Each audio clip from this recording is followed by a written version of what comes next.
Okay. Hello, folks. This is season 1, episode 7 for the American Association of Food Safety and Public Health Veterinarians. We're doing a YouTube and podcast to talk about the many different facets of veterinary careers. And today we have with us Dr. Laura Rothfeldt. And she is a friend of mine from my Army days. We were in the same units off and on through the years, and had started our friendship way back when in the early, I'd say somewhere around 2010 or 11. And we've been in touch ever since. So welcome, Laura. How are you doing out there, and where are you located right now? Thank you. Thanks for having me. This is an exciting opportunity to be able to catch up with you and to, kind of just do a little rehash of years past. I think it was earlier than that because I know that in 2009 is when I was in the reserves. And then 2010, I went back on active duty. So I think it was before that. But I'm located in essentially Little Rock, Arkansas currently. I'm the state public health veterinarian for the Arkansas Department of Health. Oh, that was quite the journey getting to that point. And I do remember that some of our first conversations when we were in the Army together probably started out when we were in trainings. And we talked about immediate stuff. We never talked about some of the stuff I'm going to talk about with you today. And the first question I always love to ask people is what made you want to become a veterinarian? I think that's a question that lots of people ask veterinarians all the time. And then they always go on to say that they know somebody that wants to be a veterinarian and stuff. But, my started out as very similar as many other people, where you really love animals. And so you wanted to find a way to use your passion and your love and also, have it as a career. So I, had done a small animal clinic work when I was in high school, but I also always felt like I had been misplaced and not living on a farm at the time. Mm-hmm. So I was very interested in farm animal medicine. And so I went to university, and of course at the university, your eyes are wide open. You see so many different things that you can possibly do. And so I meandered through a whole bunch of different things. And, at some point it would be like, well, I do want to go to veterinary school. And at other times it wasn't. Other times I thought, wow, this is really exciting. I want to go do X, Y, or Z. Where did you grow up, and where did you go to university? Sure. Yeah. So I grew up in Oklahoma, and I went to Oklahoma State University. I'm a 2000 graduate of the veterinary school there. So I ended up with a bachelor's of science in animal sciences in the College of Agriculture, and then was in veterinary school from 1996 to 2000. But it was kind of like one of those things at the end of my 4 years, my first 4 years, I loved school. I just loved learning. Mm-hmm. And so I thought, I might as well just apply to veterinary school because I want to keep going. But to be honest with you, I looked at human medicine. I had my pediatrician growing up kept saying he was going to give his practice to me. I, then told my parents jokingly that I would probably do veterinary school, and then maybe medical school, and then maybe law school, because I really didn't want to go out into the real world. I just wanted to keep learning. And yeah, and there are a number of veterinarians who've gone on and become lawyers, and some even who have gone into human medicine. So that would not be quite as outrageous as anyone would think. But you were quite lucky then to be right there at a vet school and doing your undergraduate as well. And you got the opportunity to see other pre-vet students and veterinary students, I imagine. Right. Yeah. So it's definitely, for Oklahoma, it's it's the premier agricultural school. It's a big engineering school as well. My dad is a graduate of there. So but yeah,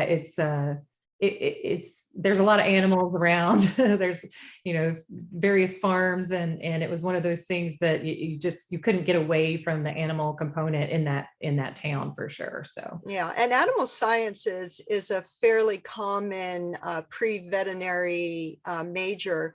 And in fact, I was at Colorado State University, and a lot of the pre-vet students were animal science. And I often had thought to myself, gee, animal science is so interesting. I really should have done that as my pre-veterinary major, but I did mine in microbiology because I was trying to be logical and say, if I don't get into vet school, I can always be a microbiologist.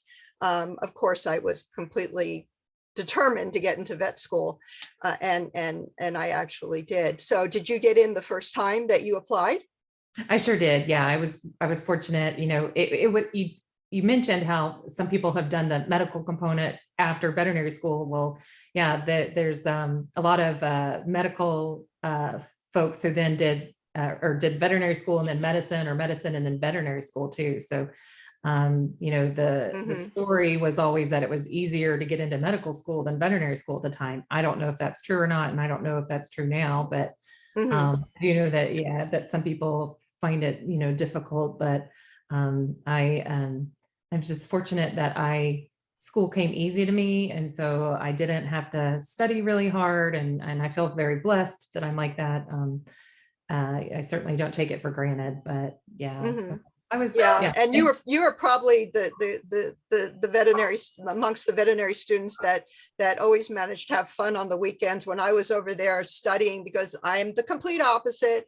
I had to make up whatever kind of charts I could to remember things and go over them a bazillion times, and I would just sit back and watch people go on skiing trips and things, and like, oh, this sucks. but it was all worth it in the end, right? So did you end up getting a pre-veterinary degree, like get your bachelor's in animal science, or did you just apply after the 3 years that are the prerequisite for applying? Yeah, no, I did. I got my bachelor's degree. So I did 4 years and got my bachelor's degree, and then got into veterinary school. So I had that degree first. I did start I think this is going to segue into some stuff that I've done later on in my life, but I did start the Masters of Public Health dual DVM degree. But I did not know they did that then. Okay, sure. So it was brand new. Okay. And now it is very common, right? Yeah, it's very common. And I don't know how anybody did. I dropped out. I was just like, if somebody would have offered that to me, then I would have been like, oh, forget it, no way. And I dropped out because I did like to party a little too much. So that was too much schooling for me. Yeah. I'm so impressed with anybody who could do that, but it's a fantastic way to get that dual degree. So so you always had your eye kind of on that public health concept. And then once you graduated, what did you end up doing?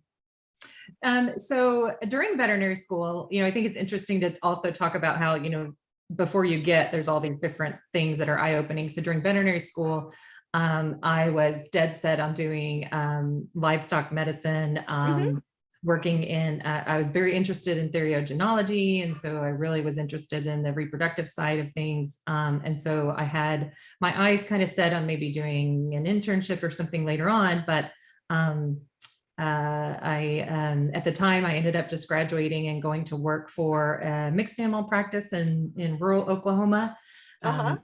My husband at the time was an ag teacher, so he taught agriculture education, worked with the 4-H and FFA students. So it just seemed to be a very good fit for us. And so I ended up going to work for them, but I only stayed for a year. So okay, yeah, I was barely a year at my first place as well. So did you end up having your little country farm set up and animals and everything? We did. So my father-in-law had about 1,000 acres in rural Oklahoma, and had cattle and horses. And so we ended up setting up our own little property, and then had that. And then of course, we had to deal with the side of things with the pigs and the sheep and the cattle and stuff for my husband's job. So I was able to get some of that out of my system. And I think it was good to get it out of my system in the way that it was, because I think had I continued, I'd be even more broken than I am now. But Oh, sure, with large animal work. Yeah, yeah, that's a side note, folks. I know. Yeah, there's not very many veterinarians who start in large animal and stay in it, because at some point it does do a number on your body. And I For sure. personally know a state veterinarian who in Colorado was going through a bullpen, and somebody accidentally had it was not occupied when he was going through, but as he was going through, somebody opened the gate, let the bull in, and Oh, it yeah. attacked him. And yeah, Yeah. it just Yeah, it trampled him. So yeah, and I just remember, so part of the reason also why I left the job is I ended up getting pregnant with my first son. I was climbing fences and chasing cows and being chased by them while I was still pregnant. And I just remember one night the pager went off. I was on call all the time. The pager went off at 4:30 in the morning, and I threw this is a pager, so folks, this is old. But I threw the pager across the room and hit the wall, because I was just like, I cannot get up and go try to pull a foal that a mare was having troubles having. well, yeah, and I think part of it is we were still trying to prove ourselves that we could go out there and work on the level that the men would in the profession, having been told that oh, we're just going to get married and drop out, and what good are we to be in the profession in the first place. I remember I had my own practice by the time I had my first child, and I had purposely limited myself and said I will not be doing any large animal after my first trimester, and I was able to do that luxury. But then, interestingly enough, when I was pregnant with my second child, I had moved and was working for somebody, and they did their surgeries in the basement of the veterinary clinic, and there was no place. I mean, the gases were just settling, and I said, I can't go down there and do surgery. I'm pregnant. And you know what? I got fired. Wow. Yeah. Yeah, I got fired because I didn't get fired. I was forced to quit because I was told that I was hired to do all the work, and they needed somebody who could continue doing the large animal work. And I felt like it had become a danger, especially after I had a car wreck. Yeah, I'd had a car wreck, and I think that was an epiphany where I thought, I really need to start taking care of myself and this baby. And so I was more than willing to we could do surgeries where I was at in the room that I was at, but it was very tiny, but it wasn't in the basement, and we could just open the window and everything. Yeah, and you could have some chance of the gas escaping. When meanwhile we had just, back then, for me, we actually had a women's veterinary association, national. Oh. And they had just done some studies that they provided that showed that anesthetic gases were teratogenic, and it had come out on the human side because of nurses and so forth, assisting during surgery. So at any rate, yeah, you were willing to take on and do, hey, I'll go in and I'll do small animal work and I'll do surgery. And I was like, no, that's not happening. So what did you end up doing? So I ended up resigning and taking some time off just to enjoy the pregnancy. I spent a lot of time out in the pasture walking with the cows, trying to figure out what I was going to do. My husband was gone a lot with his job. And so I did that. I actually started selling Pampered Chef to make a little side money and to learn how to cook a little better. So. Pampered Chef actually is pretty cool stuff. Yeah. I think I've got a couple of the stuff. Yeah. So I did that, and then I had the baby, and then afterwards I had a classmate. I think my son was about 9 months old or a year at the time. I had been doing some mobile work, so after I had him, I was able to just kind of do some mobile work out of my truck. Oh, so you kind of like did your own mobile practice for a little bit. Yeah, sure. Okay. Yeah. So I did that for a little while, and then a classmate of mine said that there was an opening at the Oklahoma City National Stockyards, which is one of the world's largest cattle markets. And so I ended up being a health inspector there for 2 days a week. I could work and make plenty of money. and then have the rest of the week off. So I did that for a period of a couple of years. So you heard that through word of mouth, and how is that type of job actually advertised?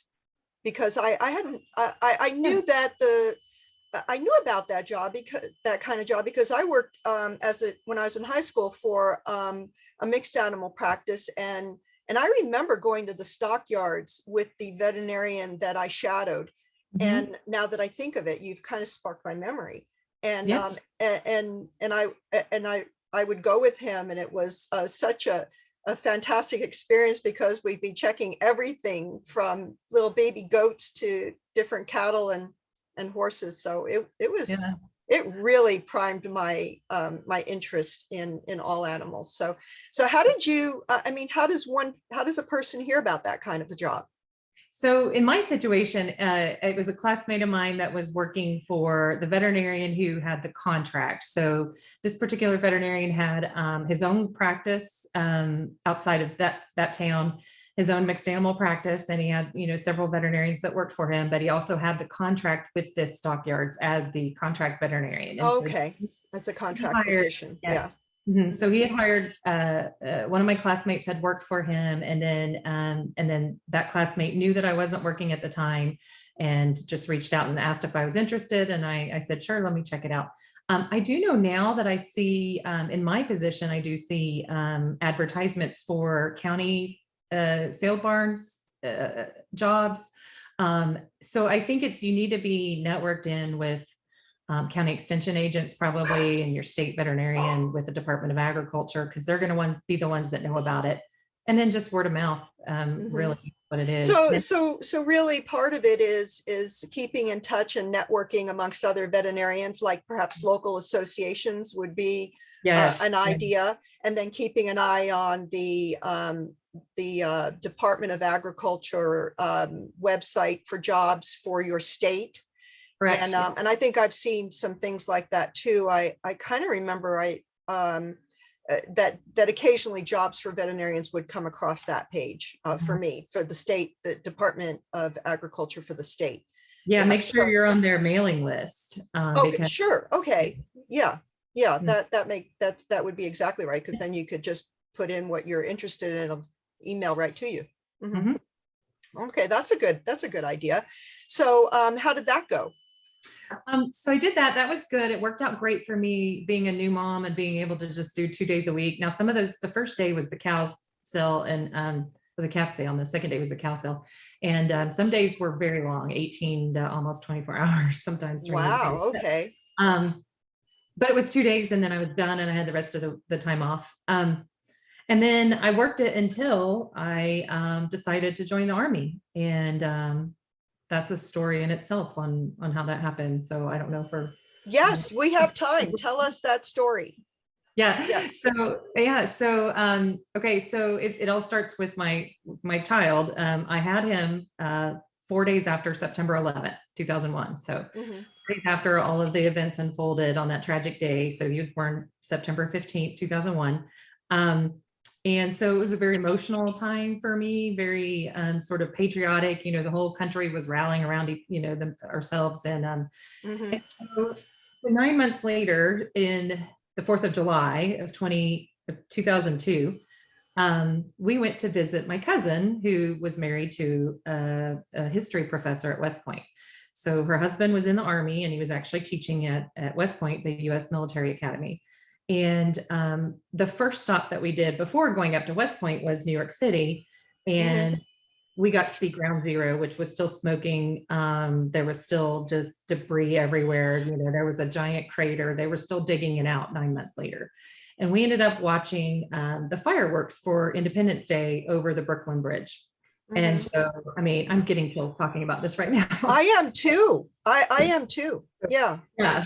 So we did that. And then we went up to West Point. And during this trip, I realized, I wasn't sure what I wanted to do with my veterinary career. I knew I didn't want to go back to the situation I'd started with. I didn't want to stay at the stockyards forever. I really didn't know what to do. And Yeah. so my cousin and her husband said, started talking about the travel in the military and the potential for student loan repayment, which was very enticing. And just the overall feeling of, I felt like I needed to do my part at that time. Mhm. So I think the timing was perfect. And so he really kind of convinced me that this maybe is what I should explore. My husband was having a hard, I wouldn't say hard time, but with his job, it was very difficult trying to please everybody, in the teaching, and he was just really busy. And I needed a change, and I felt like he needed a change as well. Mhm. And so I talked to him and I said, look, I'm interested. And he was pretty supportive. And so I went to a medical recruiter and I signed up on my right hand, and I signed up. And So what year was that? 2002, right? so I ended up, yes, it was 2002. And I ended up, with paperwork, and they have to go through the Oh, it board. takes months. Yeah, people don't know. Yeah, so it was August Yeah. of 2003. By the time it was August of 2003 when I actually moved away. So. Mhm. So, so let me just segue a little bit briefly to what goes on when a person is talking about a career as an Army veterinary officer. There's two opportunities. You can be in active duty and you can be in reserves. And I tell you, for years and years and years, I would get recruiting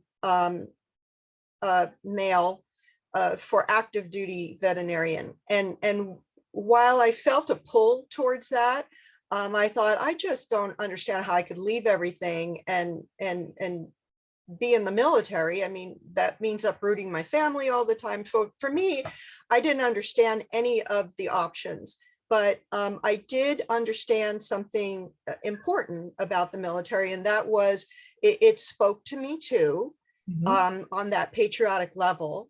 And then also the security that comes from working for the military. That does not diminish our patriotism. We acknowledge that we get some of our student loans repaid. We acknowledge we get TRICARE medical insurance, which honestly is great, and appreciate that.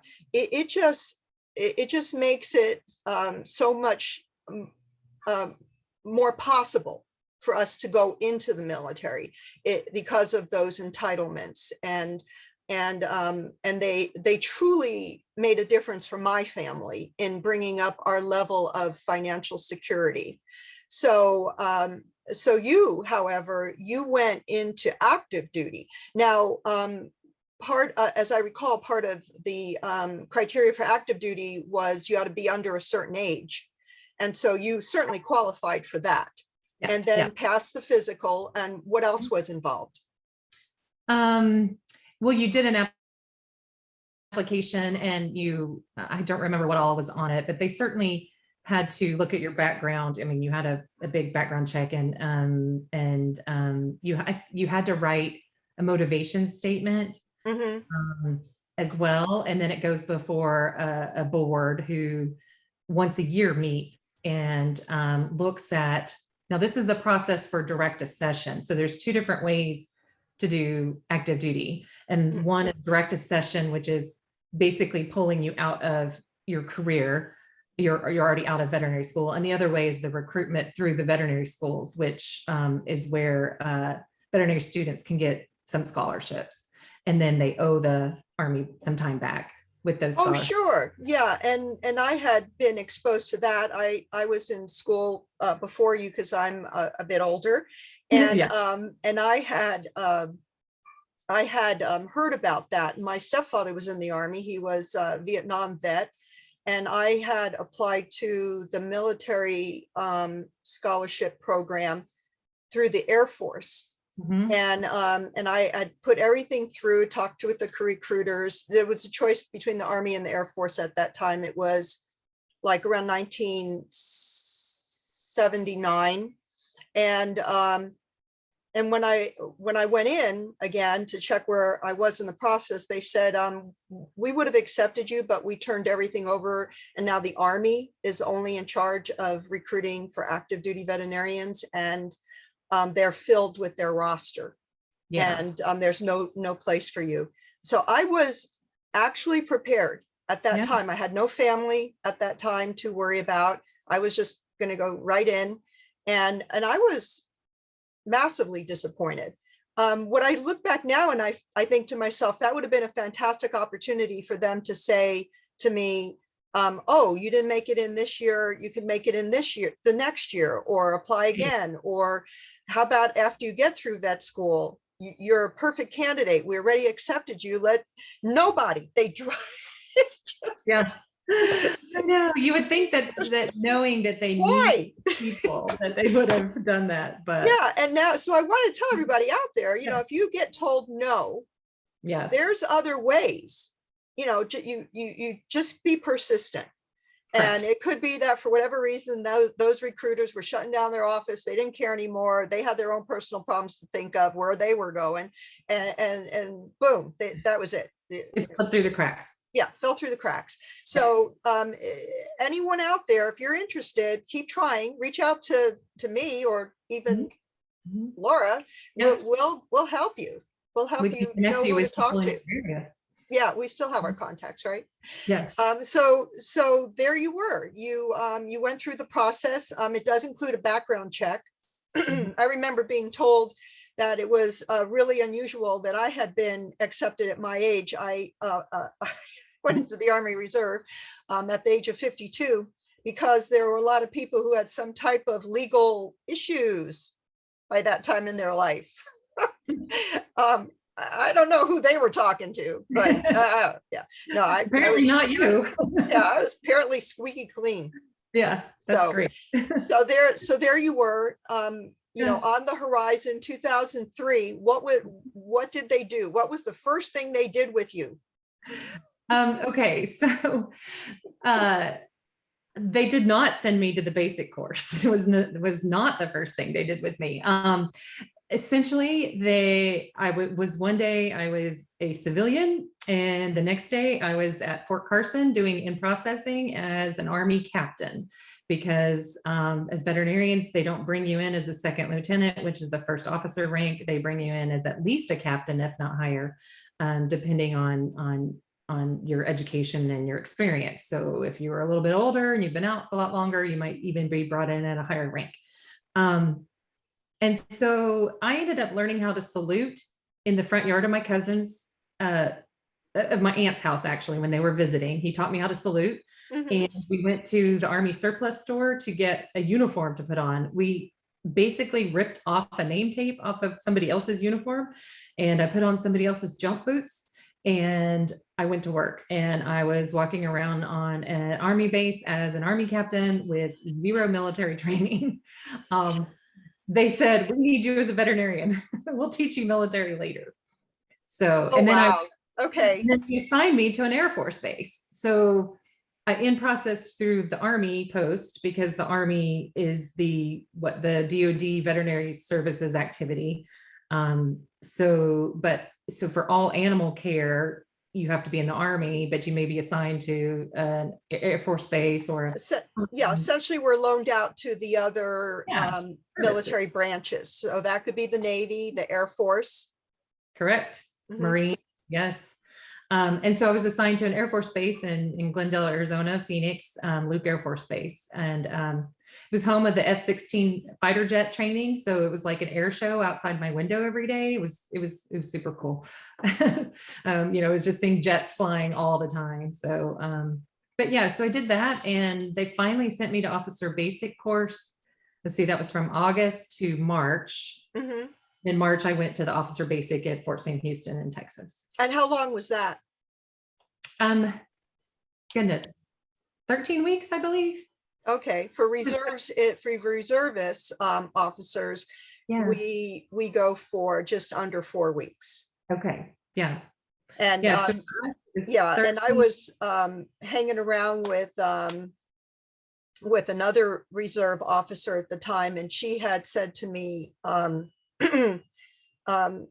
Oh, don't worry, basic training when you get in, it's only going to be a couple of weeks. But that, for her, it was not during wartime, you know. Oh, So yeah. of course, being in the reserves, it was supposed to be only 2 weeks if we were not at war. We were at war, and Mhm. I got in 2008. So it was 4 weeks for me. So you moved your family there to Luke Air Force Base, and were you given Army quarters on base?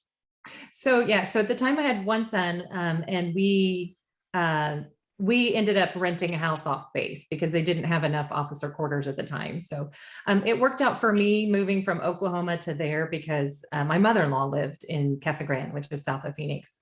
So we actually had family in Arizona. So it was a good fit. They gave me two options essentially when I signed up. They said you can have Minot Air Force Base in Grand Forks, North Dakota, I think. Oh, North And Dakota. yes, Sorry for everybody who's in North Dakota. It's just the I cold know. It's terrifies me. yeah, it's Yeah. cold and windy, I'm sure. Or Phoenix, Arizona, where it's really hot and windy. But yeah, so we chose Arizona. So Yeah. I did, and we moved our family there, and we rented a house, and I went to work as a veterinarian. I knew how to do that. I'd been out in practice. So I ran the little clinic there, which was responsible for service member pet care as well as military working dogs.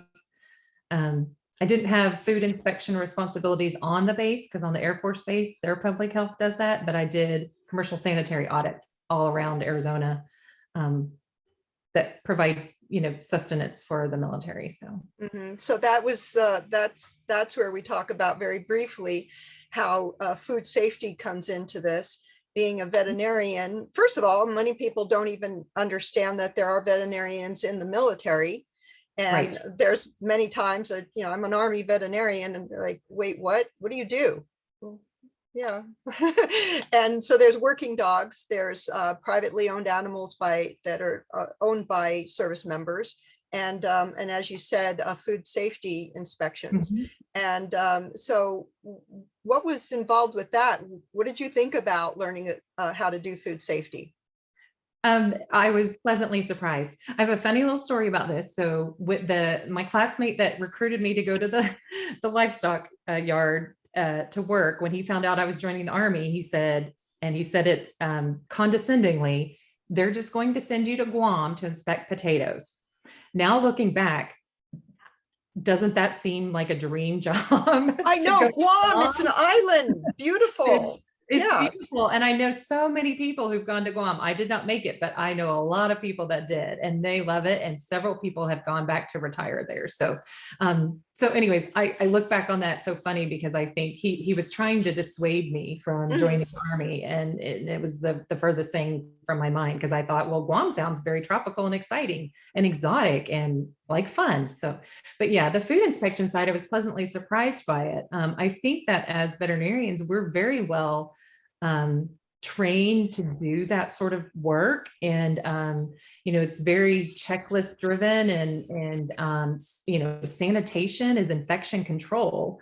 Mhm. And that's what we do as veterinarians. So yeah, I mean, I think it was great. I mean, I was inspecting Krispy Kreme donuts. Like who wouldn't want to do that? Oh yeah, walk into these manufacturing facilities. I got to inspect one of the ice cream manufacturing facilities down in Texas, and Mhm. you walk in and it's like, oh, I feel so happy. I'm so Happy happy. Yeah. every day. Yeah, I'm watching ice cream getting made. Yeah, Oh my God, yeah. behind the scenes is for anyone who loves those types of shows that show things behind the scenes. And Yes. it's incredible to see how It's food is made and packaged, and even yeah, water, how it's bottled. Oh, how it's made is the show that like if you see that how it's made, that's I yeah. mean it just yeah to see the equipment and the machinery and what goes into it and it's fascinating. So I was very pleased with the food. So this is why a number of veterinarians who are military veterinarians, Army veterinarians, are trained in food safety. They go on after their career in the Army. A number of them go into FSIS, Food Safety Mhm. Inspection Service, under the USDA, or under APHIS, Animal and Plant Inspection. And it's because this is actually essentially the same job in the Army as it is in civilian government work, if Yeah. that makes sense. So so yes, I loved food safety aspect too. I loved learning all the trainings that we went to, Mhm. and it was really enlightening. And I noticed on your CV that you had your Serve Safe Food Protection Manager certification. I'd gotten that too, Yeah. outside the Army though, just Okay. because Yeah. just because food safety. Yeah. Because It, why not? I mean, it helps you at home as well. So Totally. Yes. yeah. I actually do my food workers card every few years here for Washington State, Yeah. just for the same reason. Keeps me up to date on just getting my mind working in that direction about food safety. Yeah, it's strange, but then as you were saying, this was your also an opportunity to work on the military working dogs and horses. And horses. Yeah. Yeah. So the base also had service member horses. So we had a barn there. So Mhm. I worked on those horses. So I got to go back to my sort of large animal work, which was great. And then the military working dogs, I ended up following just, I mean, how can you not fall in love with them? And Oh, they're so they're great. They are. I was so surprised. I had some time of trepidation from my years as a civilian veterinarian working on people's German shepherds or what have you, and I thought, well, this can get quite ugly. Mhm. And it's so different in the military. Personally, for me, getting into the military as an Army veterinarian, it rekindled my love and belief in veterinary medicine. Yeah. It's hard to explain, but the bottom line for me was the fact that we could do and were encouraged to do all heroic measures on Mm. behalf of military working dogs. When Yeah. So in money was, private, yeah, yeah. in private practice, we're up against the wall so often. And, truly it's heartrending for us when people say, I can't afford this, or I don't want to put an animal through, or what have you, whatever the reasons are that they cannot do extraordinary measures on behalf of their pet, which may not even be an extraordinary measure. It might be something as simple as, let's say, getting them through a broken limb. But be that as it may, with military working dogs, we did do a quite extraordinary and what would be considered heroic measures. And what was the feeling that you had in that regard? I loved it because I was not constrained by anything else other than, yeah, we could do medically and surgically what was necessary to help them. So yeah, you could definitely do a lot better. And I felt like they served a purpose. They were much better well behaved. So um, good. yeah, Yes. so good. Yeah, and so it was fun to work on them. You weren't, I mean, sure, they could be dangerous, right? But they not nearly as dangerous as pets, as pet dogs of these same breeds for sure. Mhm. And so yeah, and I love the fact that they love to work because these are working breeds. And to Mhm. see them work in action was amazing. I mean, because they are amazing creatures. And just to think that I'm not a war fighter, nor do I care to be a war fighter, but I was doing my part, in um, force protection, Mhm. with making sure that these dogs were able to protect their handlers and protect all of the service members that were out there doing such a hard, difficult, terrible job. So, Oh, yes. And the other thing too, I want to mention a big thank you to the dog handlers, and they were always very appreciative of us veterinarians. Again, it was like a whole different way of practicing medicine when in the military, because it was all that idealistic stuff you thought about when you were going through vet school. Oh, I'm going yeah, to save lives and people are going to appreciate it, and I'll be yeah, a hero. And then reality hit and it was crushing, and financially sometimes it was crushing. yeah. And so here we were in the military able to do, as you say, our part, but it was a joy to Mhm. be able to bring our skills and abilities as veterinarians in to care for the four-legged heroes. Yeah. And I loved it. I loved it so much.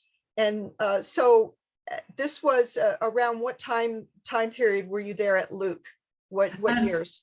I was there from 2003 to actually 2010, because 2006 is when I left active duty, and I couldn't give that up, right? So I did 3 years, which is your initial commitment. But when I was leaving active duty, my husband and I had decided that we needed to let him, find a job that he enjoyed. He actually had been working on the base at the golf course he kept the greens, so he was in Oh, charge of all that sure. stuff, Mhm. which is Yeah. great. But anyway, so I left active duty and I got hired back on, though, as the GS civilian. So that's an Army civilian position at the same clinic as well. So I essentially took the uniform off and put on civilian clothes and did the same job, worked for the Army, but just not as an active duty vet. And then I joined the reserves because I also wanted to continue serving in that manner and putting the uniform on, just not on a full-time basis.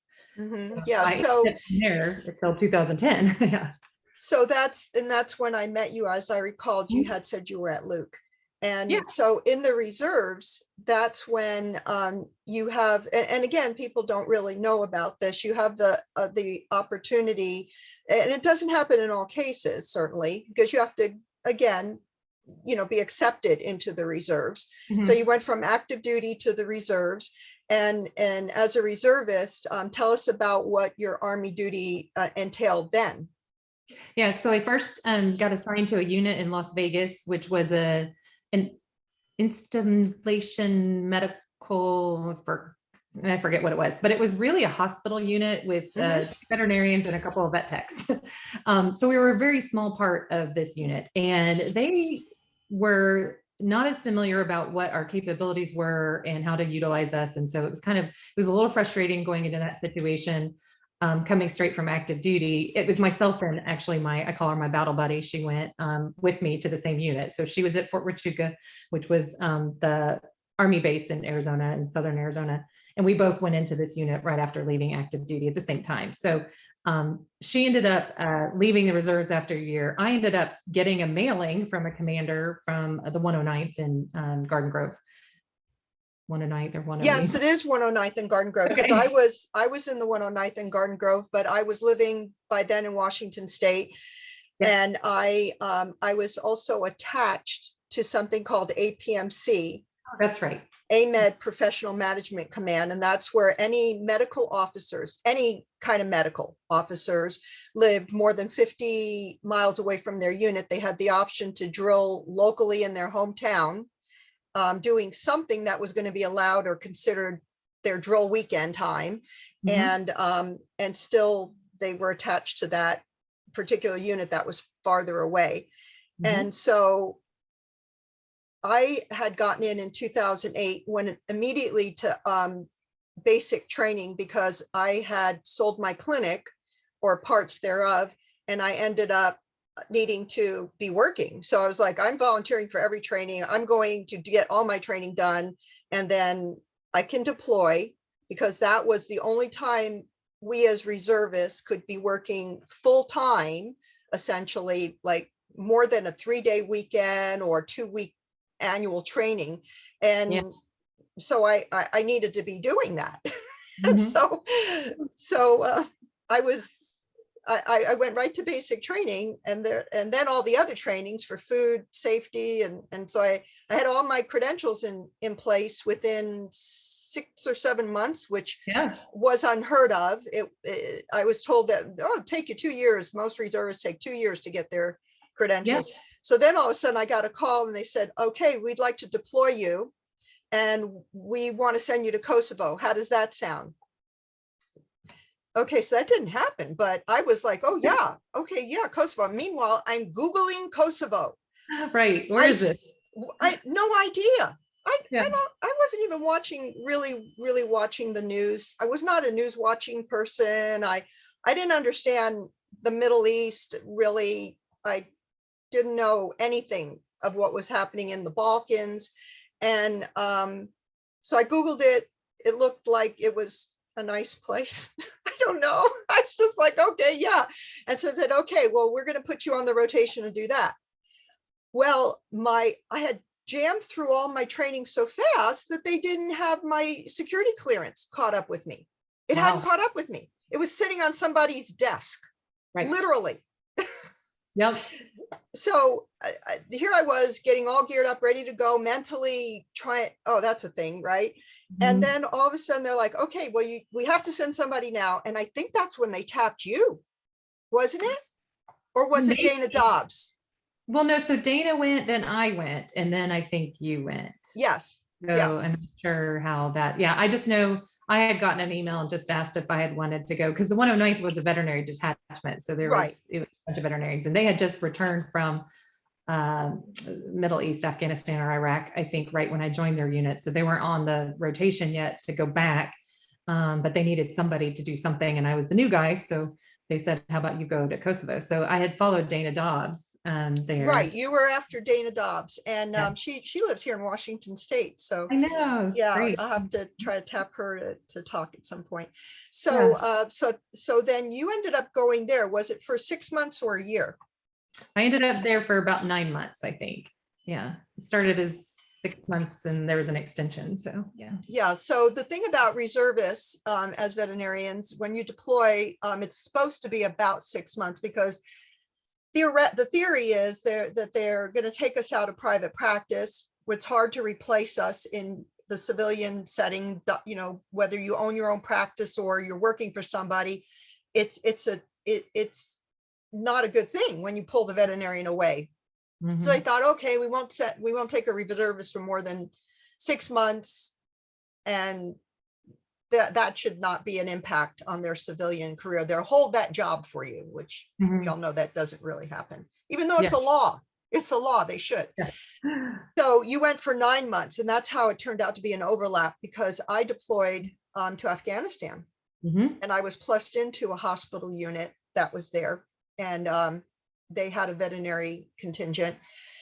So I ended up going being what they call an individual augmentee, or in slang, being plussed into the unit. And I was in Kandahar airfield, south of Afghanistan. Now, folks, this is the part that's really important, is that Laura and I were in essentially the same time zone. Now, when you get deployed, it's miserable on very many levels, not the least of which is you don't get to be able to talk to your friends and family that easily because of the time difference. Somewhere around the eight, let's just call it 8 hour mark. Okay. It's somewhere, it could be eight and a half hours, 7.5 hours. The whole point is it's a big time difference. And so when you're able to sit down and have that time, perhaps in the evening when you want to talk to friends and family, you don't get the chance to do that. So this is why it was so important. And I feel like we became really close during this time, because we were able to talk to each other. Yeah. It was good. Yeah. Yes. And so, and by talking, I mean, Facebook was just coming out around then, 2008, 2009. Yeah. That's my first account. Yeah. The first time I got it was in 2009 because I had to be a way to put pictures up for family to see. Oh yeah. And so there was that, messenger chat. We could pick up a phone and talk, although we had the ability to do that if we had to, maybe using our DSN. But for the most part, I think we just kind of, maybe chatted, and we had that ability, and I could ask you questions.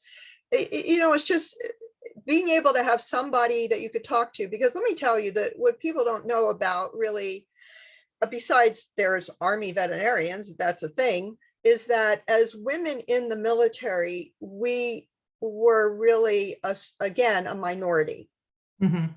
Also as officers, female officers, very much a minority. Although I deployed with a hospital unit, I was in an area where there were no other veterinarians.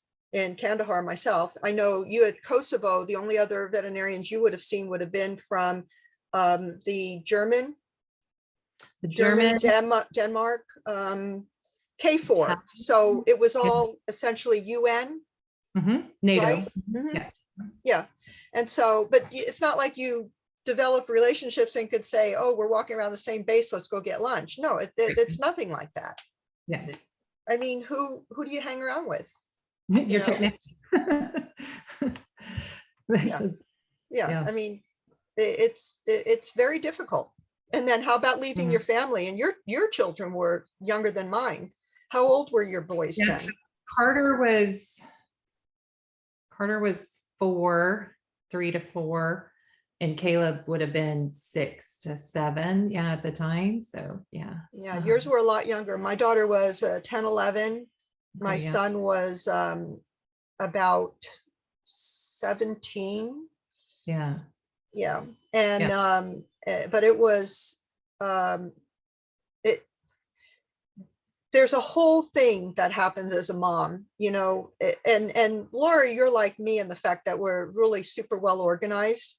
There's, Mhm. you know, who keeps the calendar for the family, who makes Yeah. sure that, you know, kids go and have their doctor's appointments, vaccinations, see the dentist, this and that's happening at school, these papers are signed, this homework stuff. You know, sure, your kids were younger, but there was still, of course, all those things like medical appointments and care and so forth, right? Yeah, lots of multitasking, which is what moms Mhm. are good at. And then Kosovo is considered a combat zone, even though it was not an active war zone like Afghanistan was for me.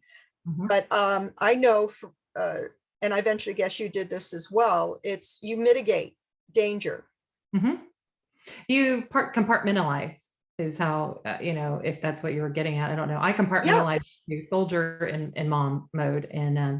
And a lot of times the two couldn't like blend very well. I had to keep them separate just to stay sane. So, exactly. Yeah, because and you don't tell anybody in your family that you're going into danger. It's yeah, all like, oh, I'm a vet. I'm not, mine. you know, not a thing, you know, yeah, you're carrying a weapon. Did anybody know that you're carrying a gun and you have magazines that are loaded? No, Right. No. no, No. no, I absolutely. In Kosovo, I later on went to Kosovo as well. And in Afghanistan, yeah, carrying our weapons and Wearing your battle gear. yep. Mhm. And you do not tell your friends and family. And Yeah. it's not because it's a secret. It's because you're a mom Mhm. and you're making sure that they are not worried about you Yeah. and that they don't have that fear that something's going to happen to mom. Yep. So I know for me, I did so many things to prepare. I mean, I got whatever doctors and appointments, whatever, anything like that, completely caught up and out of the way and maybe even ahead. And right, you Yeah. just what did your checklist look like? Yeah. Oh yeah. It was, I know it was a mad rush at the end for sure. Yeah, and so you're getting all these things prepared, and then at the end you try to be very brave, hold a brave face. If there would not have been kids involved, I guarantee you I would have been crying. Yeah. Absolutely, Mhm. 100%. If my kids would not been there, I Yeah. would have been crying. It's and besides our children and our loved ones, our spouses, our family, our friends, we're leaving our pets. And don't forget, folks, we're veterinarians. Yeah. I I know. it was so hard to leave our, you know, my pets. Yeah. And I have so many pets. I'm one of those veterinarians that I have way a lot lot of pets. And And you I, big yeah, your pets are large. Yes. yeah. Mhm. And I had been reading a book that talked about a mom deploying. She was in the National Guard, and it's a fictionalized account, but the author did such a fantastic job of capturing all of those things that that mom went through, and knowing Mhm. that the leaving the daughter behind, and it it it's just unbelievable. So, so yes, I ended we, up losing one of my pets, while I was in Kosovo, he ended up having to be euthanized for kidney failure, and he was my veterinary school practice dog. So he was my dog that had got me through veterinary school, and I had learned how to do all of the procedures on him. And so yeah, Mhm. rough, but Yeah, yeah, well, I'm sorry, because then there's that extra layer of you're not there to help make those final the decisions decision. and to hold your pet, because we all do that Yeah, with our pets. yeah. And so here we are away for months, and yes, we can be extended. And I was, I did come home after the 6 months that I was deployed to Afghanistan. Um, and then what happened after you got home? You got back from Kosovo. Did you deploy again? You were in the reserves for a period of time after that, right? It really was. So there's a twist. Before I went to Kosovo, I had looked at going back on active duty, and the paperwork got stalled out while I was in Kosovo. There was some issues, and it got mixed up, and it was wrong, um, and so it was one of those situations where I'd been going through that while I was deployed. Coming back, then I said, okay, maybe this isn't, maybe this is a sign that I don't need to be doing this, because I wanted to go back on active duty for the education, right? So because there's this component where you have to go back mid-career, and at that point, once again, it was sort of a crossroads in relationship and career. And so I thought, how I would be foolish to give up this opportunity to be able to go back and get more education and to continue serving. So I said, well, I'll just go back active duty. So I just kind of jumped from one ship to the next as it goes. That's kind Which of is amazing, because not a lot of people do that. And again, they don't know they can go back and forth from active duty to reserve, and and it is an opportunity. I do admit that I think being a veterinarian made it easier, because we are in such high demand. Oh, yeah. As I recall, in terms of statistics, I don't know if there's probably still somewhat the same. There's somewhere around 700 veterinarians altogether in the Army. Out of those, there's around a couple hundred, I think, that were reserves, and the rest were active duty. Does that sound about right? Or is it the other way around? No, I think it's about right. I was thinking I could probably look at that information, but it would take me too long. But yeah, yeah, it's probably about right. Yeah. Yeah. So again, we're in demand. There's only several hundred veterinarians. And in fact, I did my initial service contract was 8 years. And you said yours was 3. That No, was active. I'm sorry. Yeah. Oh, yeah. It was 3 years active and 5 years reserves. Yeah. okay. Or 3 and then it 5. could be individual ready reserve where you're not assigned to a unit. Okay. Yeah. So there's all these manifestations, folks. Be that as it may, it's a contract. And so you have a commitment. And I recall when I had gotten off the plane, I'm standing in Afghanistan on the tarmac, and I thought, I am scared to death. I'm getting right back on the plane. And then I thought, I can't do that. There's no ticket agent. Exactly. I mean, the things that go through your mind, I cannot even begin to tell you. Yeah. I honestly had that moment where I was like, don't want to be here. Want to go home. Homesick already. Yeah. Turn around, close the door. Yep.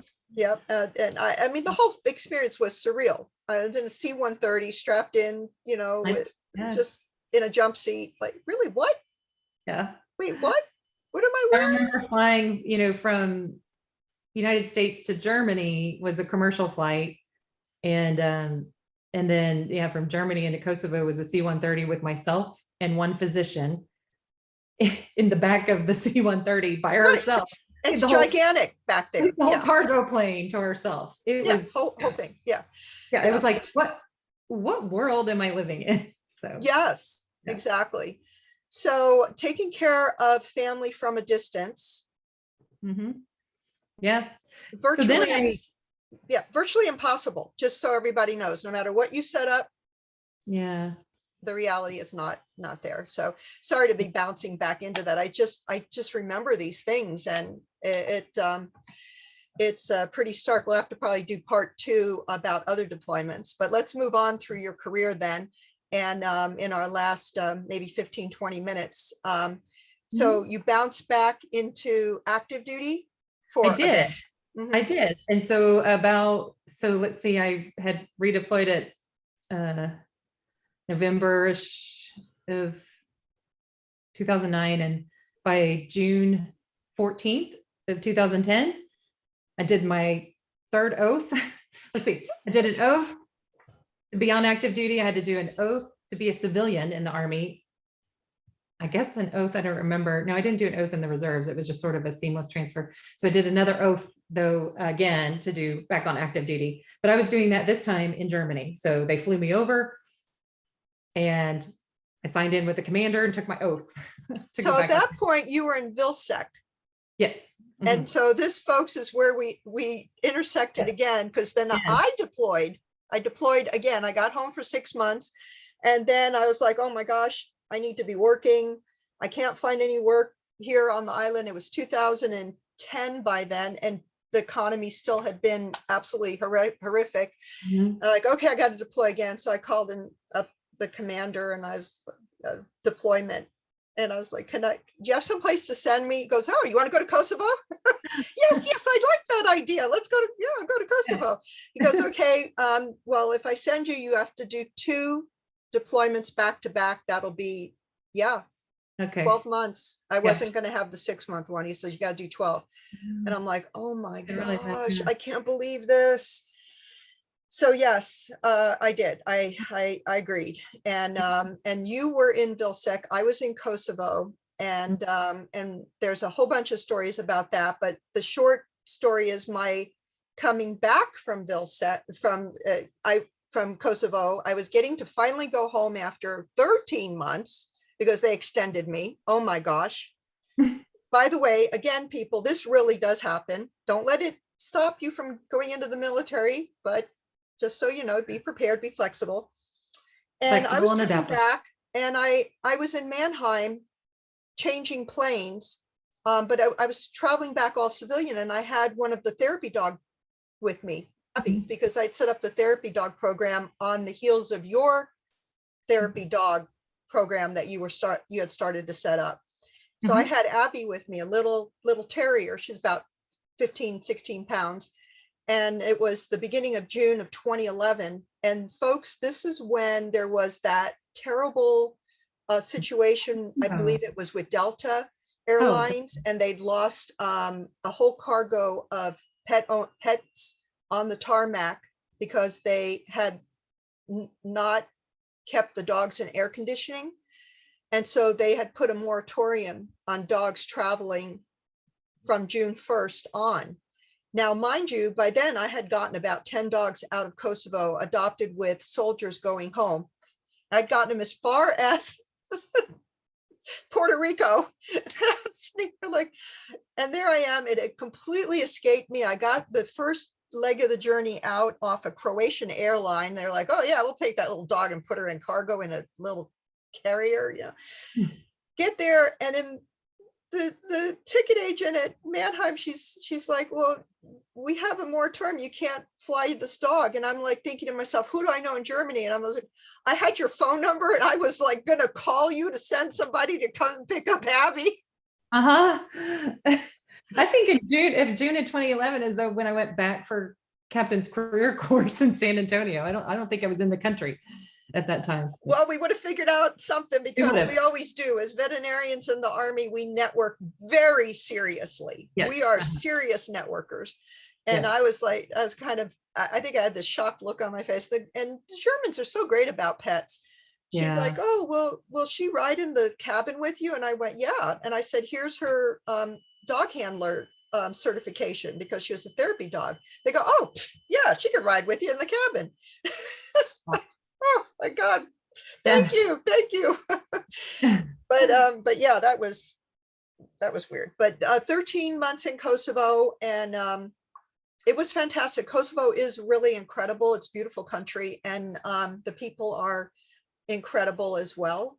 And it was a fantastic experience aside from all the other drama that was happening Yeah. otherwise personally. But going on then, in active duty, you said something that's really very interesting, is that you were looking at the long-term education that the Army afforded. And Mhm. so if you could talk briefly about that and then how that led to your present career. Yeah. So the Army will send mid-level veterinarians back to school. It's actually a requirement to be promoted. You have to be educated even further on their dime, which is great. So they have different programs that you can go into a clinical rotate or a residency for small animal internal medicine or surgery or a radiography or something like that. You can go into a PhD program for comparative medicine. There's a lab animal program, which is a fantastic training program for lab animal veterinarians. A pathology program, and then there's the public health option. So the public health option, you can do Masters of Public Health, you can do Masters in Food Safety, you can do PhD in any of those. There are limits, but then there's also so many choices to do. And one of the choices that was offered that I sort of found out just word of mouth essentially was the CDC Epidemic Intelligence Service, or EIS program. It's the CDC Disease Detectives, and it's a 2-year fellowship done with the CDC out of Atlanta, but they can assign you to different states or other areas, even other international locations as well. So it's a program that accepts doctors, nurses, pharmacists, veterinarians, and a variety of medical professionals into it for the applied epidemiology training. So this is where you don't necessarily have to be in the Army to get into this program. So No. we want So to I make was this in the Army. clear. Yeah, we want to Mhm. make this clear. These are civilian programs that the Army has a deal with Mhm. that they can send you to. Yep. And this is kind of amazing, because this is what Dr. Millie Eitzen did. She was our first episode, and she wrote her series about Dr. Maya. Oh, you got it, anthracis, yes, I a haven't read it microbial yet. mystery. Oh yes, yes, you're gonna have so much fun reading that. It's Oh, good. really so much fun. And so folks, you can, anyone, people think about this, you can apply to the CDC to get So into did you? these programs. So Sorry? she did an episode with her, because I need Yeah, to go. our first episode was with Millie, and because it was kind of fun because and mind you, a number of the episodes have been with veterinarians who are retired at this point, but Millie was retired, but she's actually starting like out of retirement as an author, a veterinary author, and this is her book series. Yeah. So this is really kind of cool. Yeah. And so you got into this program, and I remember being so jealous when you told me about this, because I was sitting there like, I want to get into that program and get paid by the military to be going to school for 2 years straight. I know, right? It's like, you're just like, you didn't have to wear your uniform, you just got to go to school all the time, and they paid your whole way, and you got BAH, right? You got a stipend, yeah. The whole active duty pay. All Yeah. active duty pay, yeah, which includes that. And then, Sorry, I'm petting a cat if people see me leaning over. oh yeah, of course, yeah, I shut my door so mine wouldn't be in here to impinge on me. But yeah, I used my GI Bill, and instead I was like, oh, you have the GI Bill, and just use that, and you can at least get your master's. And so that's how I got that deployment. All those deployments added up into the entitlement of the GI Bill. So my deployments were like 1.5 years. So I got a certain percentage of my schooling paid for, which was 70%. So then you were in school, and then you, isn't that how you got assigned to Arkansas for the CDC? Okay. So you have the opportunity of being assigned to a lot of their divisions in Atlanta or state health department. And I wanted to go to the field. They call that the field assignment, because I wanted to be a generalist, not focus on rickettsial diseases, although I love them now. I wish I kind of would have done that, but I also just love all diseases, all infectious diseases. So yeah, so they assigned me to Arkansas, and really it wasn't even like going to school, it's working in a health department and chasing outbreaks. From How cool is that? So you yeah, were literally doing the job, but yeah, okay, all right. So that's how you got to know the folks at the Arizona State. Okay, Arkansas, yes. Arkansas, sorry, yeah. Too many A states I've lived in. So then what happened as far as your military career? You put in your 2 years, then what? So you owe time. So it depends on how many years they send you for training. So they send me for training. They obviously want to get their money back. We talk about these benefits and entitlements, and they're definitely worth it in the package. So, the military is putting something into you, you do get something out of it, but there's a lot of sacrifices like we've discussed. And so we do sacrifice a lot in order to get these benefits, and they have to do that to retain people and to get quality educated people. So exactly.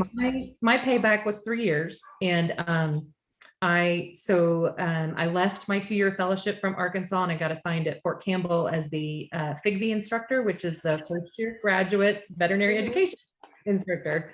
And I basically taught interns who were fresh out of school how to be an Army veterinarian, and it was like the best gig ever. So I mean, well, the thing that was so neat about that program is I know the FIGV first year graduates, instructors, they wrote up like a manual. So you had a method of how you were teaching. And then something that folks may not know about Army veterinarians also is, besides being a number of veterinarians in the Army are general practitioners, there also are veterinarians who are specialists, and they are referred to as the Foxtrot specialty, 68 Foxtrot, for things like surgery.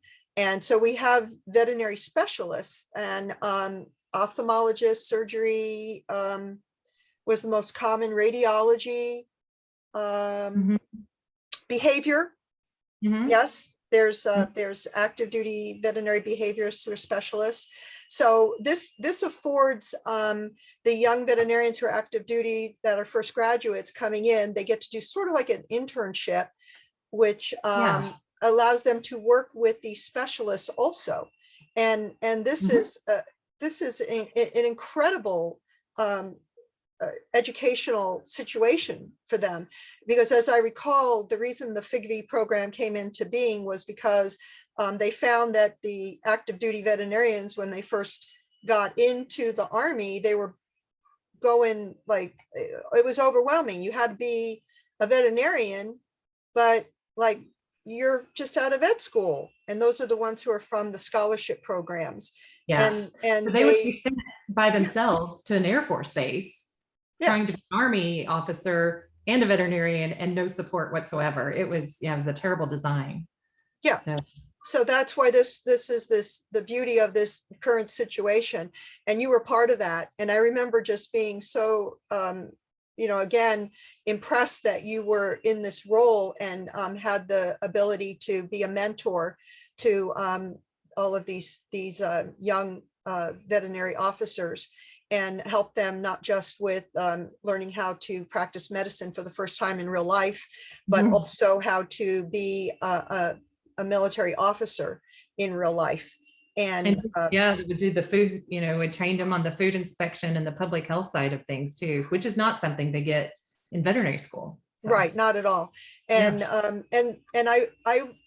I felt this lack very deeply as a veterinary reserve officer, because when I was sent out, I was through all my training in 9 months. I go, okay, now we're sending you to Afghanistan. Then I was in charge of a unit, and it's not that I couldn't do it. I actually was brought into the Army as a major because of being in practice for 25 years and a boss of my own clinics for the majority of that. And so I knew how to run things, and it's a steep learning curve, but it would have meant so much to be able to have a more in-depth support system in place as an officer. So I'm certain that in your position, these young soldiers, when officers, as they moved on, they were able to reach back to you Yeah, at they different still do. times. Yeah, they still do. And you brought up a good point, is that they should have something somewhat similar in the reserve side of things. It Yeah. would be super helpful. Yeah, and that was occasionally phone calls to you as another officer, and having Yeah. had that experience, or other friends of mine who were veterinary officers. But again, there was the Yeah. time difference. There's, also the reaching out to one person all the time. It could be overwhelming when they're in the middle of their own deployment. And Sure. so in truth, there really does need to be a very structured system in place to support reserve officers when they deploy, Mhm. because you don't know what really how to put forth your orders and enforce regulations as well. I mean, Mhm. I go into positions thinking it's going to be like at my place where, I'm the boss. You don't Yeah, listen to what I say, you're fired. exactly. Yeah. You can't really do that. No, you can't do that in the Army. Yeah. So yeah, it's a tremendous challenge. And so, yes, I guess if there's one thing I could say to anybody who's listening, who can do anything about it, support your reserve officers better. Yeah. Yeah. And that said, what was the next step then, that you had finished with that you were there at Fort Campbell for how long in So that I was position? there for almost 3 years. I ended up having, so while I was in Germany, I had my first back surgery. I ended up having some neck troubles at Fort Campbell. So I ended up getting medical boarded, which is a process for the military to do a separation if you are not, you have some sort of physical ailment that you really can't do your job anymore. And so I had gotten to the point where I couldn't see patients because of my back and my neck. And that really wasn't my job. My job was more of the food inspection side of things, but it got difficult trying to clamber around plants, where you're bending to avoid heights and small spaces and long drives and all of that. And so I ended up getting a medical retirement out of it. And at the same time that was happening, I'm trying to figure out, well, what do I do next? Because at this point, I thought I would do my full 20 years. Yeah, you thought you would have your retirement, either having put in your reserve time, or because either way you're getting retirement points. Right. Yeah. And so you figured you'd have your regular military retirement, but instead you had what's called the medical retirement. Medical. Mhm. Mhm. Which benefited me in that I had health care for the rest of my life, starting as soon as I was out. And so that, but at the same time, the Arkansas Department of Health, who I had worked with for 2 years, their state public health veterinarian was retiring. And she and I had kept in touch. And this is the whole networking thing. I think networking is one of the most important skills you can have in life. And she reached out to me and asked if I'd be interested. And I thought, sure, why not? I mean, I remember the state public health veterinarian coming and talking to my class when I was in veterinary school and thinking, wow, that's kind of a really cool job. But, I was going to go the large animal reproductive route at that point, So it's like it came full circle. And it has been a fantastic experience. So I took the position, and so now I've been in it since 2018, May of 2018. I'm working on 4 years, and I love it. And just like you becoming president of the American Association of Food Safety and Public Health Vets, I ended up as the president of the National Association of State Public Health Veterinarians. And I owe a lot of that, I think, to our military experience, because I feel like we're very well versed in leadership and sort of that gung-ho attitude, like get dirty and get in there and let's make the changes that need to happen. And so so I was fortunate to do that. And so I feel like I've dug right in, and I've been able to work with the CDC and lots of federal partners, lots of state partners. I've gotten to know lots of fantastic people, and I really just love what I do on a daily basis now. So yeah, you're really putting your brain to work. Yeah. I'm looking over here too. Laura sent her CV over, and it's least 8 pages. It's pretty incredible. There's research presentations, publishing newsletters, articles. Times you've been asked to do some public speaking presentations as well. And the list is exhaustive. Lots of courses and training that you've had professionally, many of which are from the Army, certainly, which, by the way, again, the Army gives us such wonderful veterinary training. I can't even begin to overstate it. But the last thing on here, which is so awesome that I always like to talk to people about very briefly, is professional organizations. And folks would wonder, like, what would be the use of belonging to more than, you know, maybe your local association or your state association or what have you. But for one thing, you belong to more than a half a dozen organizations. And I mean, that takes a lot of time to be involved, but why also particularly just speak a moment towards the American Association of Food Safety and Public Health Veterinarians? What's important about being in our organization?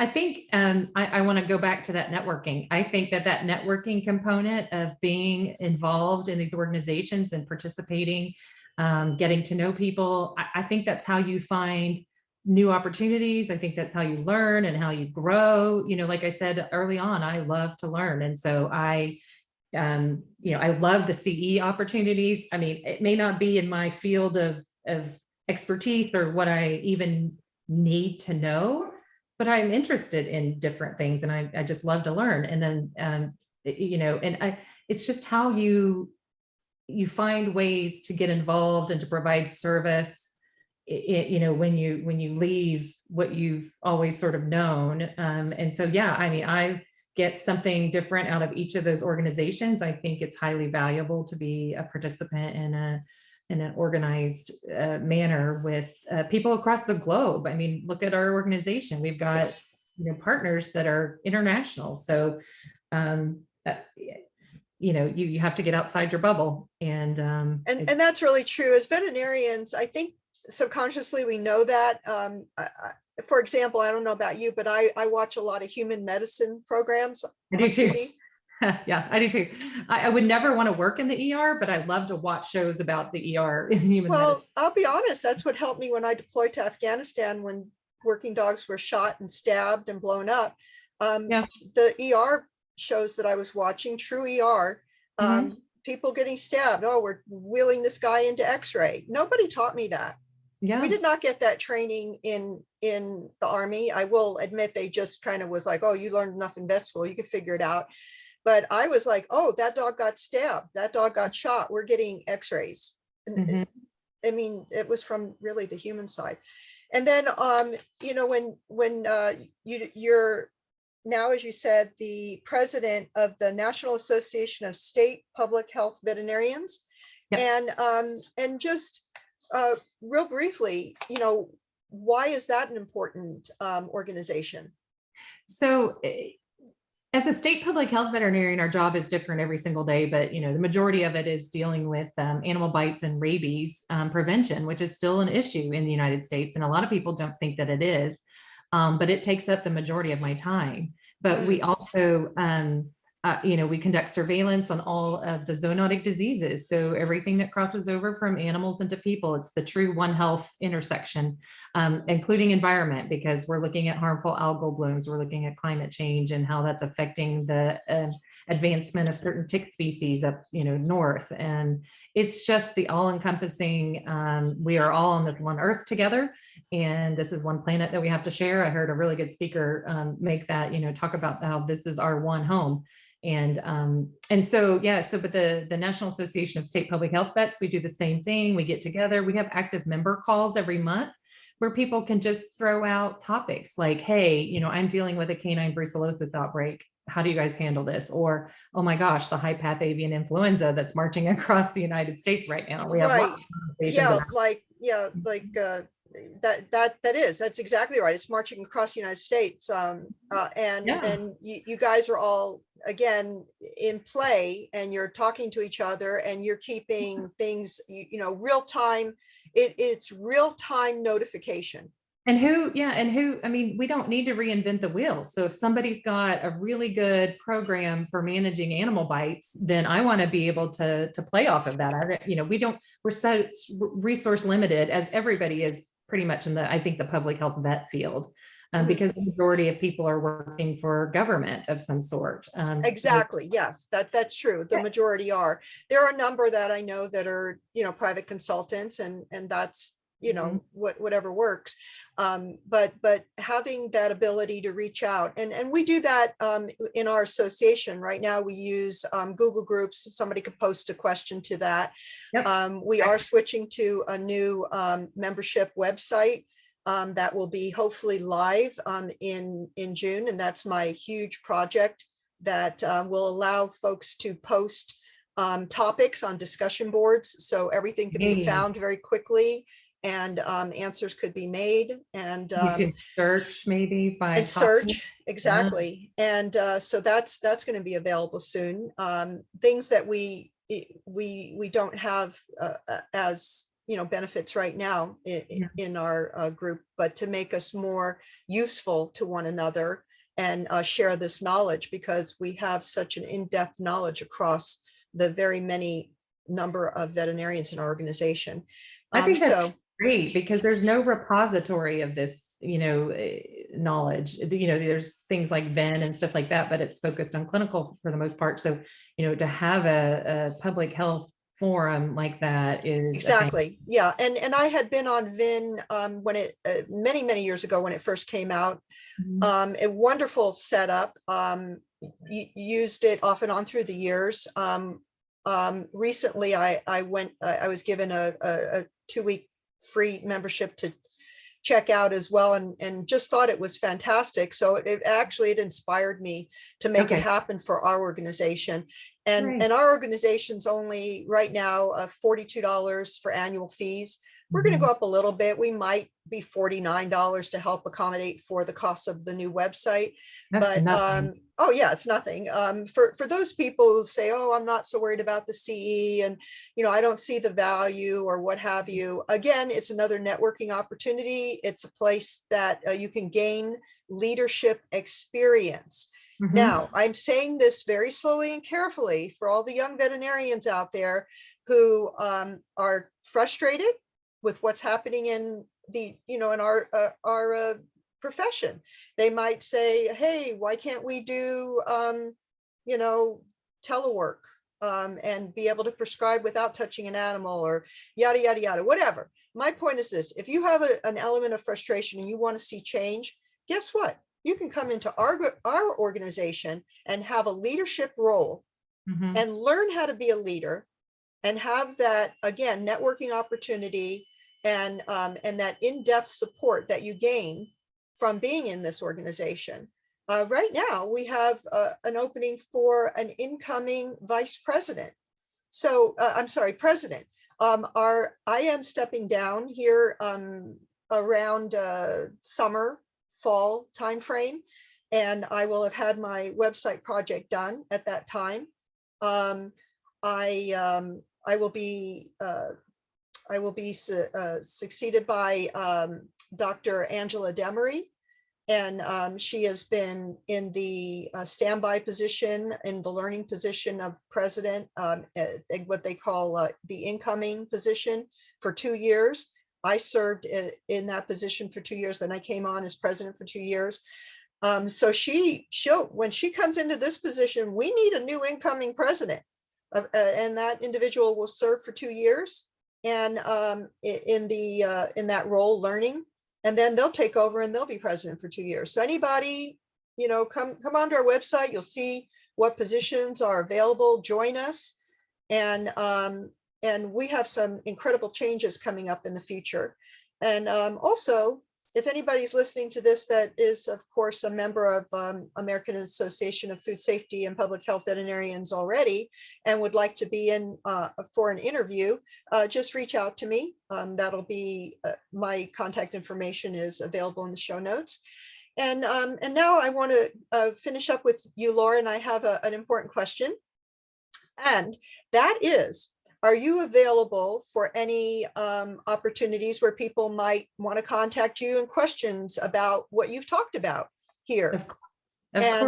I imagine there might be some people who want to find out, other stuff that you've discussed with the CDC fellowship or, stuff in the Army, maybe some mentoring type of opportunities with young people who are looking at veterinary medicine. Would you be able to provide then a contact method for them? We'll put in the show notes. Sure, Okay. absolutely. Yeah, I love mentoring young students, young veterinary professionals. I get on occasion, I've had a couple of veterinarians interested in public health, and so they have been able to come to my work back before COVID and do that for a week or two or a day or two. I have Zoom, I have Teams, I have all the platforms that I can do that with. I speak to pre-veterinary clubs as well. In any forum I can talk about, because I want everybody to know of all the opportunities, just like you do, that we didn't know when we were in veterinary school or when we graduated. I want everybody to know that if you're not happy, make a change. And yeah. Oh, that right there. Yeah, that should be the the name of this episode. If you're not happy, make a change. There you go. Yeah. I think that's the part that as any one of us who've been through difficult times, we have to understand that the way you feel so bad is when you feel like a victim and you're trapped. Instead, you have the opportunity to change, and there are people you can reach out to, include us, myself as well, and we welcome people to come to us with their questions. And yes. You know what? I know we've gone probably well over an hour, but you know what? This is a podcast too, so people could just turn it on and listen to it. Great. They're stuck in traffic. Whenever they're walking their dog. Or walking, yeah, when they're walking their dog or doing their exercise or what have you. And I just can't tell you how wonderful it was to catch up with you and share and reminisce some of these times that we've had that we shared in our Army careers, certainly, but we kept in touch later on, and it's just been so cool having you as a friend in my life. So thank you always for somebody that I could always reach out to as a friend. And thank you for doing this today. And we'll see you next time. Please join us and subscribe to our channel and for our YouTube and our podcast. Thanks, and bye for now.